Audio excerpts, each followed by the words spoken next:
What's going on, guys? So today I'm working on getting some singles listed up on my Facebook page to Razz, Waffle, Plunder, whatever. It's all essentially the same thing. So I thought I'd make a video because there's a lot of people that reach out to me about questions about setting up a Razz or pricing cards. So I'm going to go through the process that I use to price out a card. So I'm working on Snorlax here, Big Boy First Edition Jungle. So with your card, the first thing you want to do is assess its condition, because depending on its condition, it's going to be worth more or less. So let's take a little closer look here. Snorlax. So looking at it, it does have hollow foil scratching on it. I know the picture can be a little bit fuzzy here. It does have scratching on the rest of the card too. Kind of hard to tell with the camera, but using a light over here, which makes sure that you also have good light for your pictures too. I've got one of these like circular adjustable lights, just throwing some warm light on it. And then so we've got silvering on the outside. We've got minor scratching on the card. I can see the hollow foil bleed through the card. A little scratching on the hollow foil, and then on the back side, we're going to lay it there next on the background, and let's see if we can get a little closer picture here.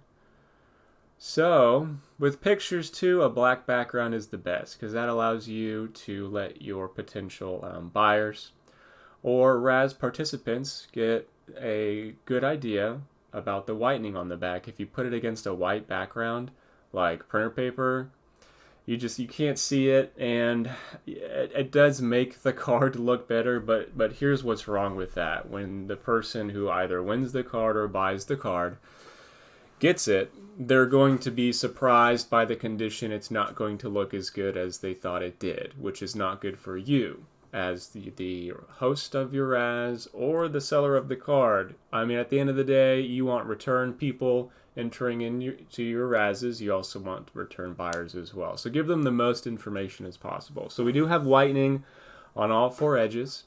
So I would say this is going to be in the moderate play realm. So let's go over to the desktop here. So I look at TCG Player. We're going to start here. So I pulled up Snorlax holographic number 11 down here. You're going to want to choose first edition hollow foil. Make sure we're looking at the right pricing. And then over here you can see essentially listed cards. And then you also have a listed medium and a market price as well. So everything that's currently listed looks to be about $100 on TCG Player. Lightly played, they can go upwards of 125. I'm sorry, this added lightly played. So lightly played, you're looking at around 125 on here. And then heavily played, around 50. So we're looking at this moderately played realm. Now let's go over to eBay, specifically eBay sold listings. Let's see here. So when I first pull it up, you want to look at most recent as well. So seeing what it's currently selling for recently, we're looking at a lot of non-hollows here. That's this lower pricing. This one's a non-first edition, but it's got some kind of hollow foil shift error. It's got a line right there, I guess, so that makes it more desirable. You can look at graded cards, but I strongly urge you to not price your card based off of what kind of grade you think it will get. So graded cards and slabs bring a certain amount. It's graded. The time was spent to grade it. The money was spent to grade it. So all that stuff is figured into that price. You can't just say, oh, it's absolutely a PSA 8. try to get $400 for your raw card. Just don't do it. It doesn't make sense. So I did pull up this PSA 5 because I would say that's probably somewhere in the realm of what this card would get, but keeping in mind that a PSA 5 graded brings 127. I think I have that pulled up too. So you can actually look at the pictures on here and look at the card and kind of see, well, the card kind of looks similar. So we can see there's whitening on the corners, on all the corners, heavily on the bottom left. So there's that. Also pulled up this one. This one sold for $150 raw. Listed as near mint light play, PSA ready, whatever. So we'll look at the front here. Hollow foil looks pretty clean. I do see silvering on the bottom and the left, up to the top. Can't really tell on the top right or top area because the lighting's not appropriate to see if there is silvering. It looks like his light source is coming from the left-hand side. Hollow foil scratching there. You can kind of tell on the bottom right. Let's see here. Yeah, there's that silvering. When I say silvering, it means you can see some hollow foil shine on the edge of the card there. And then on the back here, we got whitening on the bottom right corner, across the top, kind of mild whitening probably. It looks to kind of like a light play card. I wouldn't call this near mint myself. If it's got like a speck or two, little bit of whitening on the back, you could probably get away with calling it near mint. I'd call this light play. Sold for $150, so that's interesting. This one here sold for $129.97. Again, scratching on the hollow foil. I see some silvering here. Thank you for using a black background. Yeah, this one actually looks like it's got some pretty heavy hollow foil scratching on that there. I would say ours that we're working with looks a little bit better condition on the front than this one does. Yeah, some heavy scratching. And then on the back here, I mean, a decent amount of whitening all around. Let's hop back and look at our card here to compare. So yeah, you kind of want to just look and see and use as much information as you can. Let's take this stuff off here so we can take a closer look. So let's see. Yeah, I would say ours has got a bit more whitening than that one. That one sold for $120. What was it? $129.97. So we're starting to get an idea here about where our card needs to be price-wise. So I would say the TCG player pricing at around $100 would be a pretty fair price. And I'm also keeping in mind too that I want my Razz to fill. So don't think that people aren't going to price check your stuff whenever you're posting up a Razz.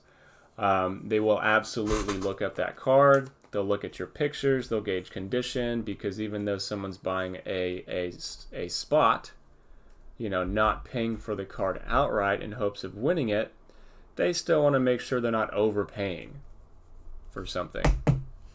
So we got a pretty good idea about where we need to be price-wise. I'm going to probably do working in shipping.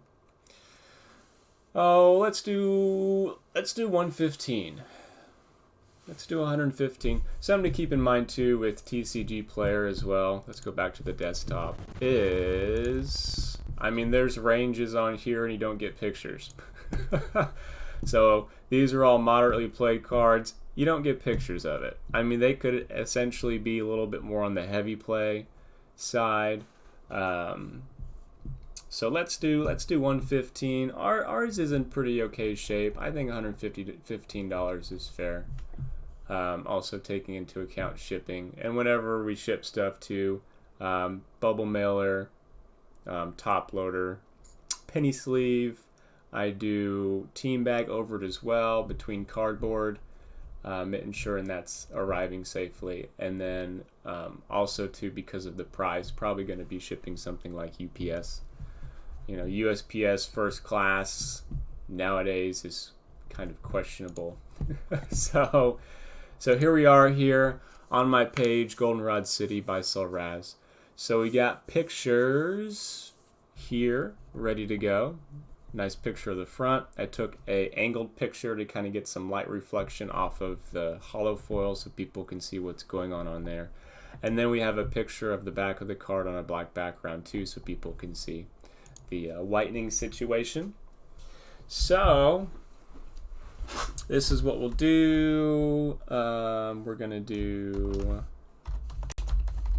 WarCurtle,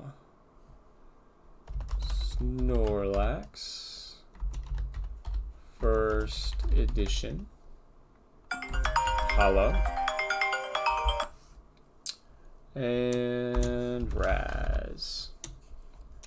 Alright, so we're gonna do 115, and what we're gonna do is divide that into spots. So 115, we could do $5 per spot, so it's going to be 23 spots at $5. I like to be more around the $10 per spot mark. So what's 115 divided by 10? It's about 12 spots.